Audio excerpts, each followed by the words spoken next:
Jadi kitab Nurul Dalam karangannya Syekh Nawawi Banten. Itu Sayyidina Ali itu ya, andai kan orang biasa mungkin ya agak-agak hasut, tapi ini wali gak boleh kamu katakan hasut. Dia itu mangkal sama Umar. Orang kok setiap orang pernah dibentak. Apa dia berani bentak Munkar Nakir? Penasaran dia. Bagaimana kerengnya Umar itu berlanjut enggak gitu kira-kira. Akhirnya minta, ya Allah saya minta kasyaf. Ya karena yang minta Sayyidina Ali karena mau wajah dituruti sama kasyaf. Dilihat Sayyidina Umar pas meninggal itu. Jadi hasud itu ya kadang penting asal baik. Loh betul bahasa Kanjeng Nabi kadang la hasada illa fisnaten. Itu Nabi bahasakan ya hasad. Gus Verson saja yang nafsirkan ghobtoh itu kan gaya-gayanan sebagai ulama. Aslinya Nabi ngendikannya itu la hasada illa fisnaten. Ulama yang ganti itu namanya ghobtoh. Wong Nabi sendiri nyebut hasad kok kamu tafsiri ghobtoh. Ya hasad ya hasad. Udah enggak usah ditawil-tawil pokoknya gitu. Kalau sampean nggak percaya nggak apa-apa. Kok gitu aja kok repot. Karena sampean nggak percaya kemungkinannya dua. Satu nggak ngerti. Dua sama-sama alim kan dari awal kalau sama-sama alim kan laisa li alimin ayuqallida aliman akhir. Kita nggak perlu saling mengikuti. Ngapain hasud? Biasa aja. Akhirnya Sayyidina Ali kasih. Pas Umar bangun, setelah mati kan bangun, setelah meninggal bangun. Munkar Nakir datang dengan perangai yang sangat garang. Itu digambarkan Sayyidina Ali matanya itu kal kidril ghali. Kayak apa? Kendil yang apa? Menganga. Wah seru. Sayyidina Ali senang, paling takut ini Umar. Senangnya bukan main. Wah ini mesti takut Umar. Biasa. Ternyata enggak. Umar malah bangkit. Woi Munkar Nakir. Kamu tahu menghadapi siapa? Itu betul. Kamu itu menghadapi temannya ahabbal khalqi ilallah. Yang diandalkan temannya bukan dia. Kamu tahu yang kamu hadapi. Saya ini teman kekasihnya Allah. Jadi boleh kamu mengandalkan Mbak Virjon. Tapi nanti resikonya Munkar Nakir tanya, itu Virjon siapa? Wah itu masalah itu kan. Makanya syaratnya wali itu harus ma'rufun fis sama. Di langit sudah populer. Makanya dulu ada orang yang saking seninya Abdul Qadir ditanya apa saja jamnya Abdul Qadir Al-Jilani itu aman karena beliau populer. Makanya program kita harus populer dulu di langit. Nah, itu nanti kalau dicatut oleh santri-santri nggak apa-apa. Kalau nggak populer nanti dicatat itu siapa? Masalah ini. Umar itu yang dibanggakan itu, kamu tahu saya siapa? Ya tidak tahu. Saya ini temannya kekasihnya Allah. Temannya Muhammad. Iya Muhammad Rasulullah. Wah mikir waduh. Repot. Loh, di dunia aja gitu kan temannya presiden, temannya panglima, apalagi ini temannya Sayyidul Awalin wal Akhirin. Di dunia aja bilang temannya presiden, menteri orang sudah takut, apalagi ini temannya Sayyidul Awalin. Hanya Munkar Nakir terus konfirmasi sama Allah, gimana ya Allah ini ngadepi. Sebetulnya yang diandalkan itu temannya, bukan dia. Wah, akhirnya sama Allah dibilang, ya bu, ya sama seorang seperti itu bu yang sopan. Terus semenjak itu Munkar Nakir itu nggak selalu berpenampilan seperti itu, sangat. Jadi semoga itu konsisten sampai nanti. Jadi kamu kalau ingin nggak takut Munkar Nakir, jadi wali dulu. Karena syaratnya tadi hanya wali sing la khaufun alaihim wa lahum yahzanun lahumul busyra fil hayatid dunya fil akhir. Jadi orang itu kalau ngaji itu harus khatam. Jangan semuanya kena pertanyaan. Nanti kalau semuanya kena pertanyaan nanti repot. Kalau Nabi Muhammad ditanya waman Nabi juga. Nabimu siapa? Lu kan terus jadi aneh. Jadi makanya ngendikane Sayyid Muhammad semua ulama lah. Enggak ada am kecuali ditaksis. Kecuali sifatnya Allah, misalnya bikulli syai'in alim ya benar-benar bikulli syai'in. Tapi kalau am semuanya pasti ada taksis, meskipun dalam muhawarah muhadasah biasa. Misalnya contoh gampang, istri kamu baru seneng kamu, mas nak pengen apa-apa itu lapor aku, gak apa-apa mas, mesti aku seneng sama lapor. Iku dia aku pengen wayo. Langsung jadi apa wae. Mesti apa wae maksudnya kecuali itu. Gitu. Padahal kalau ngomong, mas sampean ingin apa saja tak dukung. Terus sampean bilang. Pengen iku wayo. Kira-kira disetujui apa enggak? Sama seperti kita kalau punya teman akrab, wes nang omahku gak apa-apa, anggap ya omahmu dewe. Terus mlebu-mlebu kamar. Jadi tidak ada am kecuali ditaksis. Artinya kalau ada cerita bahwa orang mati pasti ngalami ditanya mungkar nangkir, itu pasti ada am yang ditaksis. Itu pasti tidak dialami para anbiya, para auliya. Karena ciri utama wali itu la khaufun alaihim walahum yahzanun. Kemudian saya yang mau cerita ya, supaya sampean bisa menghadapi dunia global ini, tak bawa tafsir Munir termasuk tadi. Kenapa orang Islam, Rasulullah SAW itu lebih senang kalau yang menang itu orang Nasrani Romawi, ketimbang yang menang itu orang Faris, dalam hal ini ateis. Karena orang ateis itu lebih ngeri. Sebetulnya beberapa penemuan sains, terutama di ilmu medis, itu orang Amerika, kayak cloning. Tapi orang Amerika itu masih dilarang oleh gereja untuk mengaplikasi. Karena nanti bayi cloning itu dipakai suku cadang. Di Amerika masih ditentang oleh fatwa-fatwa agama, baik Islam maupun Kristen. Tapi di Cina itu dipraktekkan, karena nggak ada halangan agama. Di Cina itu biasa ada kondom diolah lagi jadi alat-alat aksesoris. Di Amerika tidak ada karena masih ada agama, masih ada larangan. Sehingga orang Islam itu lebih takut kalau yang menang itu Persia, karena terus cara berpikir ternyata Tuhan itu tidak ada, langit nggak ada perannya. Jadi ketika yang menang Nasrani masih berpikir itu pertolongan Tuhan, meskipun mungkin cara mengatakan Tuhan beda dengan kita. Tapi ada satu kesamaan bahwa kekuatan samawi itu ada. Jadi disebut ghulibatir rum fi adnal ardi wa hum min ba'di ghalabihim saghlibun. Di sini diterangkan oleh Syekh Nawawi supaya kamu tidak salah paham. Sebetulnya kamu katakan misalnya wah itu paham liberal, sebenarnya saya tidak tersiksa. Cuma takut yang mengatakan seperti itu cek goblokir atau ngaji gitu. Itu aja masalah saya. Ini saya baca ini karangannya Syekh Nawawi karena tadi kata Mbak Firjon ngaji itu harus sama orang yang bersanad. Saya ini kalah sama beliau itu berkali-kali. Secara nasab saya harus manggil Mbah. Secara silsilah ilmu saya juga kalah lagi. Saya sering disewani sama cucu-cucu Syekhona Khalil. Kiai Siddiq itu termasuk murid dekat beliau Syekhona Khalil. Kalau itu berarti kan Gus Firjon, Ahmad, terus Mbah Siddiq. Mbah Siddiq ngaji Syekhona Khalil. Syekhona Khalil itu pernah ngaji langsung sama Sayyid Zaini Tahlan. Berarti beliau dari Sayyid Zaini Tahlan itu baru generasi kelima. Sementara saya itu sudah ke-7 atau ke-6. Saya, Mbah Mun, Mbah Karim misalnya, Mbah Hashim, Mbah Mahfud Termas, Sayyid Abi Bakar Sato yang arangnya Anatul Talibin, baru Sayyid Zaini Tahlan. Berarti saya ke-7, kalah lagi. Tapi untuk jadi wali biasanya cepat saya. Karena syaratnya jadi mbah itu ngalah demi putu. Jadi kalau beliau ngotot, saya dulu Gusti, saya mbahnya. Wah itu mbah yang nggak baik. Pasti jatahnya dikasihkan apa? Cucunya dulu. Makanya Abdul Muthalib itu orang yang dapat wangsit, tapi yang jadi nabi itu cucunya. Jadi dalil saya banyak. Sebetulnya Abdul Muthalib itu sudah sering dapat wangsit. Karena saya bahasakan wahyu, Nabi yang protes, enggak Nabi kok dapat wahyu. Tapi sebetulnya Abdul Muthalib itu masyhur. Kalimat-kalimatnya menunjukkan bahwa beliau itu sudah dapat wahyu kalau nanti cucunya itu jadi apa? Nabi. Makanya senangnya bukan main Abdul Muthalib sama Rasulullah. Putu seneng, mbah seneng putu. Jadi mungkin, jadi sampean enggak usah protes loh. Yang jadi wali kok cucunya. Dulu betul. Dulu Mbah Hamid Pasuruan itu kalau Mbah Ahmad Siddiq ke sana, Mbah Hamid Pasuruan kalau manggil Mbah Ahmad Siddiq itu paman. Tapi pamannya minta ijazah ke ponaan. Apa ya gara-gara itu memang. Kalau itu masih berlaku, apa? Ngalah tadi. Kayaknya masih, apa? Hawane masih. Hawane masih. Karena melihat tren-tren langit masih gitu kayaknya masih. Masih itu. Ya, tapi mbahnya tetap dapat jatah, tenang saja nanti. Tapi memang sebaiknya mbah itu legowo.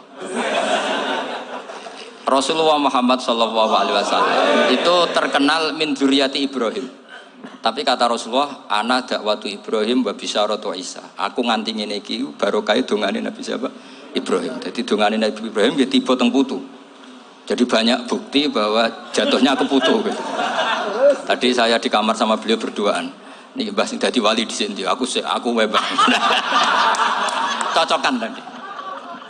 Nah kenapa saya akhir-akhir ini gulirkan daftar wali? Kenapa? Saya ini resah ya, orang sudah ingin dicintai pejabat, dicintai tetangga, dicintai teman. Tapi kadang-kadang orang lupa lagi dicintai Allah. Makanya saya meskipun guyon, tapi ini amdan, bukan sahwan. Supaya orang punya cita-cita lagi jadi wali, ingin dicintai Allah. Kita ini terlalu lama ingin dicintai makhluk. Mbok ya naik kelas sedikit lah. Ingin dicintai Allah Subhanahu. Meskipun saya guyon, tapi tadi guyon saya tuh lebih serius ketimbang serius Anda. Karena tak pikir saya tuh kalau pergi itu seneng ngebis, bukan karena saya tidak punya mobil, tapi saya sering mau butuh itu supaya gak diganggu. Karena saya tuh harus punya waktu sendiri. Kalau ngebis kan ketemu orang gak kenal, tapi sekarang ya gak susah, banyak yang kenal. Dan susahnya lagi gak minta ijazah, minta foto. Aduh, repot tuh. Mau dibenci itu umatnya Rasulullah Shallallahu Alaihi Wasallam. Mau disetujui itu sanatnya mana? Kalau ketemu orang alim minta apa? Foto. Itu nggak ada sanatnya. Nggak tahu saya itu mazhab dari mana itu. Ya mazhab milenial yang jelas itu kan. Ini tak baca ya biar dapat. Karena ini kenangan saya sama Mbah Ahmad Siddiq. Saya masih ingat betul beliau ngisi hallnya Mbah Abdullah bin Umar, berarti abahnya Mbah Hamid. Karena mbah saya itu Fatimah binti Khalid bin Umar. Kalau Mbah Hamid itu Hamid bin Abdullah bin Umar. Itu saya masih ingat betul zaman itu Mbah Hamid setiap hall di Lasem itu rawuh dan saya derek mbah saya karena masih misanan datang ke Lasem. Itu beliau pas itu ngisi sama Mbah Mun. Mbah Mun masih muda, Ki Ahmad Siddiq sepuh senior. Itu beliau cerita bahwa dulu ketika Indonesia dijajah Jepang itu para kiai mimpi dibacakan ayat Khulifatir Rum fi adnal ardi wa hum min ba'di walabihim. Terus ada kiai yang tanya, takwilannya gimana? Ya nanti Jepang pulang bukan karena kita yang mengalahkan, tapi Jepang ada yang mengalahkan sendiri, meskipun tidak kita. Kayak dulu Faris tidak dikalahkan Islam, tapi dikalahkan Romawi, tapi yang senang umat Islam. Wa yauma idzi yafrahul mu'min. Itu luar biasa ulama-ulama kita. Delalah kejadiannya Indonesia seperti itu. Yaitu kita tidak mengalahkan Jepang, tapi Jepang pulang sendiri karena dikalahkan apa? Sekutu. Ya ini saya baca. Ini tidak usah dicek bacanya benar apa enggak. Sudah aman apa? Aman. Karena kalau saya salah itu ya sengaja. Artinya ya sengaja. Ya biasa maksud. Saya kemarin ngisi di Pondok Peloso, di Pondok Al Munawir Jogja. Salah itu ada dua. Ada salah memang benar-benar salah. Itu enggak apa-apa, bisa dimakfu. Karena mesti sangke wong goblok salah yang terus itu. Ada salah bawaan ilmu, itu repot tuh dadaninnya. Karena misalnya kita yang biasa belajar qiraah safah wayah sibuhu, mesti diulang lagi wayah sabuhu. Karena qiraahnya Imam Asim itu hasibah yah sabu bi fathis sin. Sementara kita kalau ngaji kitab kulino yahsib. Sehingga kita yang biasa belajar safah itu kalau baca kitab itu kayak orang bingung. Kadang-kadang yang ngaji juga bingung. Gus Pak mau di bulan pilih. Ya tepat-tepatan. Ada yang mengatakan Gus Pak bingung. Ada yang mengatakan Gus Pak alim alama itu tepat-tepat nasib tadi. Karena memang ya sab'ah memang seperti itu. Misalnya kufuan itu Imam Asim baca kufuan. Tapi beliau punya murid namanya Syu'bah. Itu kalau baca kuf'an. Makanya kita itu ini kan khataman Quran ya. Jadi saya menyinggung sedikit tentang qiraah sab'ah. Tadi beliau juga sudah tak kasih kitab saya Hifdzuna Liyadal Mushaf. Sama tak ajari latihan sab'ah. Memang angel ya. Makanya yang nggak bisa itu wong pinter. Sudah tahu angel ya nggak usah diteruskan kan. Orang menghindari barang angel itu pinter apa goblok? Pinter. Berarti wong goblok pinter.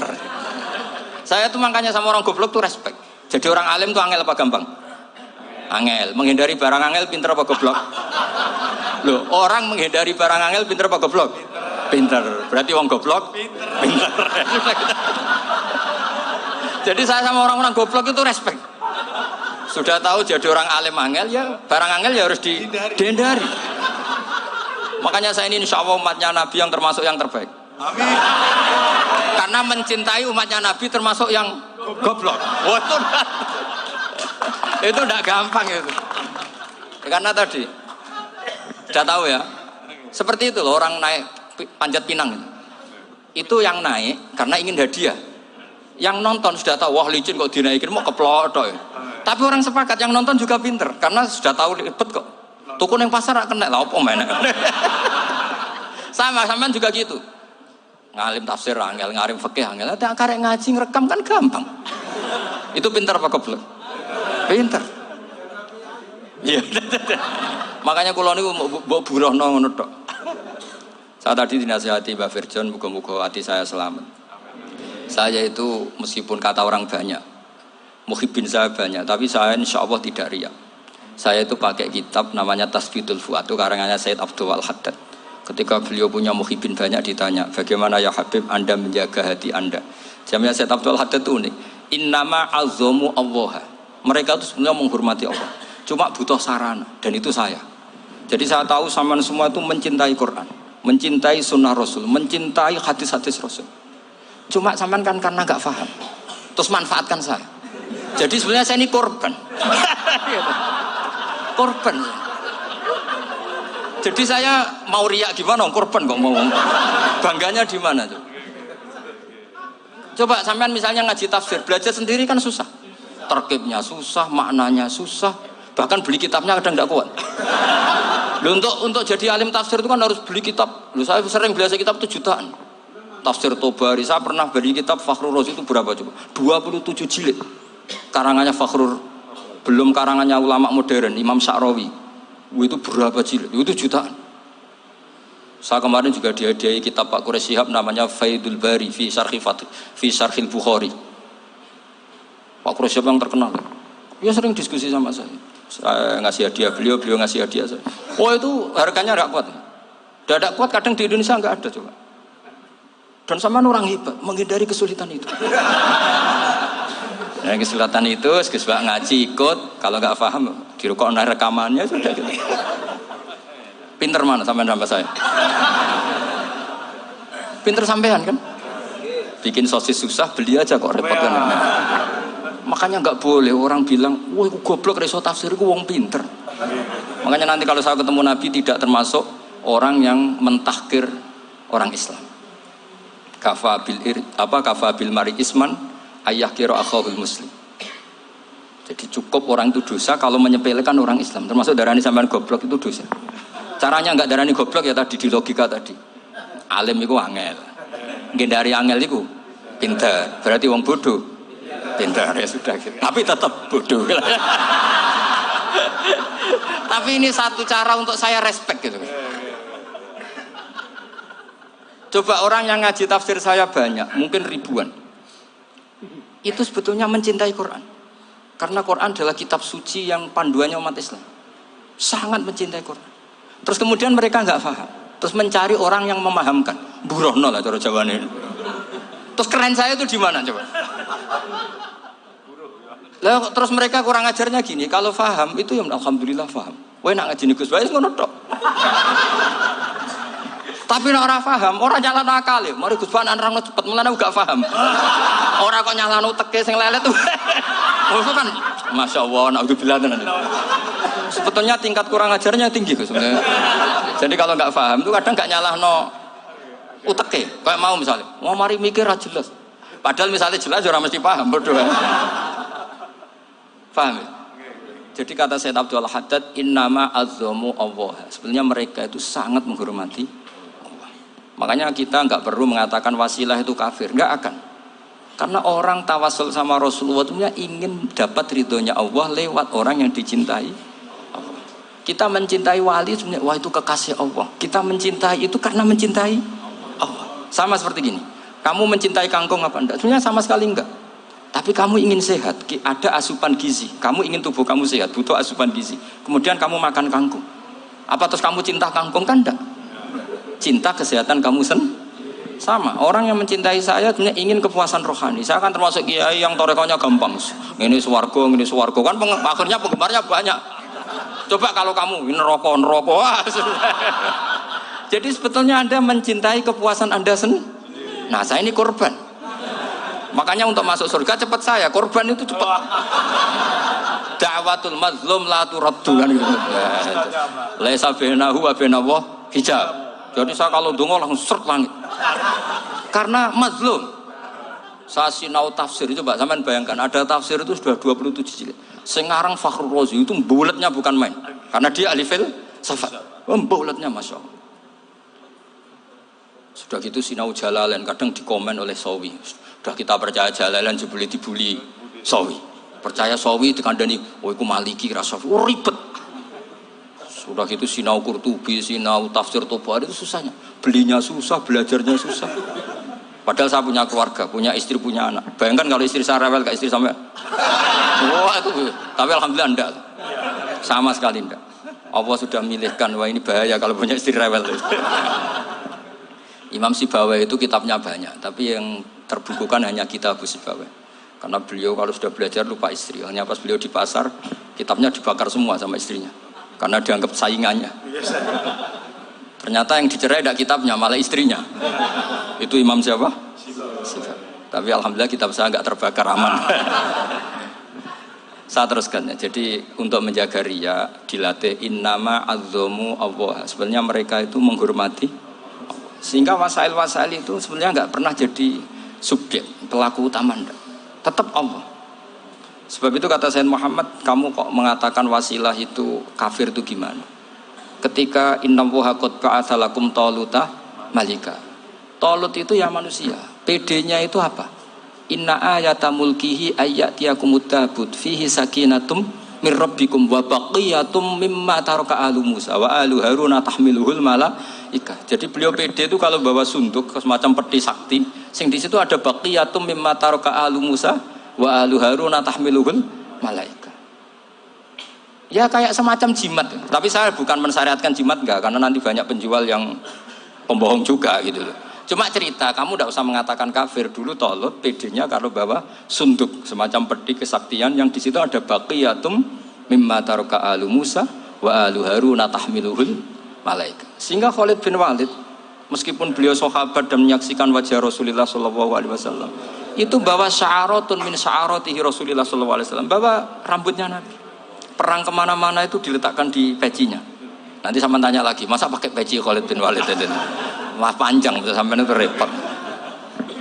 Sampai tak warai ngaji usul fikih. Usul fikih itu kalau ngaji itu ada istilah tangkihul manat. Ini mesti ini wilayah yang kita bisa berdebat sama Mbak Firjon. Dulu itu musuh saya karena saya makili Anwar, beliau makili Peloso. Tapi tahu-tahu kalah tua terus saya mengundurkan diri.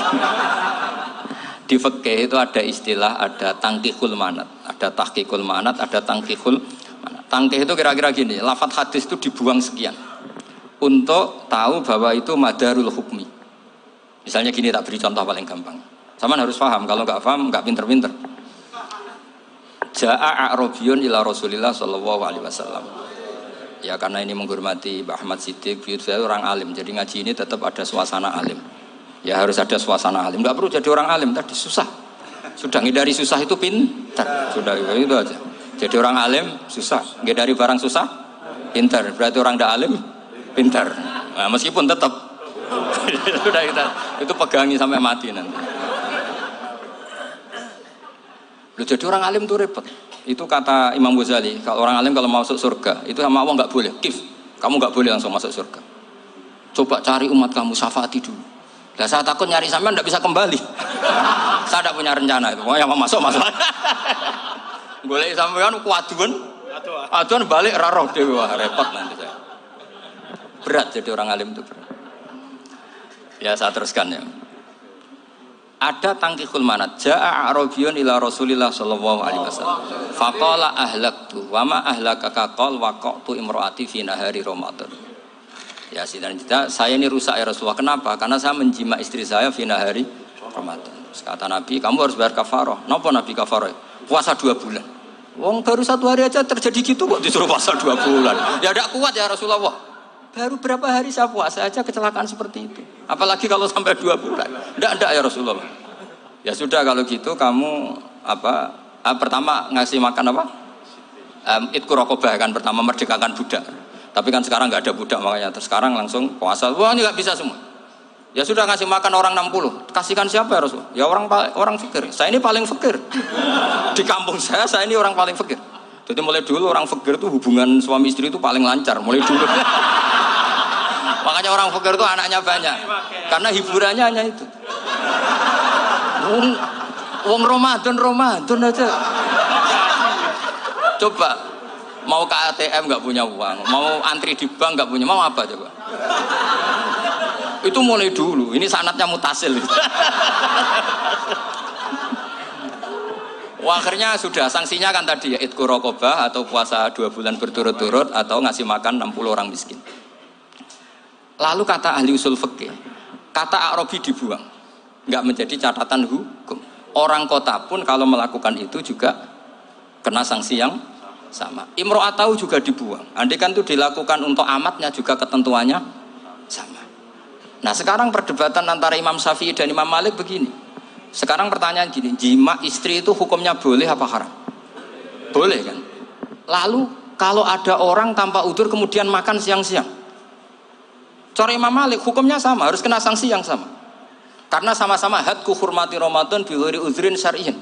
Sama-sama merusak hukum Ramadan tanpa udzur syar'. Lo jima itu tidak zina. Kan hukumnya jaiz.